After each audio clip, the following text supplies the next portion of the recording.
Want to make sure your logo is always front and center on your Wix website, sticking with your visitors as they explore your content. Let's dive right in and I'll show you how to pin your logo to the header of your Wix site in just a few easy steps. First, open the Wix Editor for the website you're working on.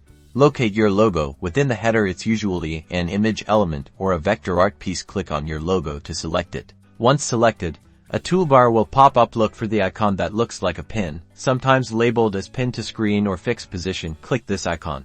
A drop-down menu might appear with options like pin to top, pin to bottom, or don't pin. Choose pin to top. Now, preview your website by clicking the preview button at the top right of the screen. Scroll down the page to confirm that your logo stays firmly in place at the top of the header as the rest of the content scrolls beneath it. Return to the editor and click Publish. That's it. Your logo is now persistently visible, boosting brand recognition and making navigation a breeze. If you found this helpful, give us a like and subscribe for more Wix tips and tricks.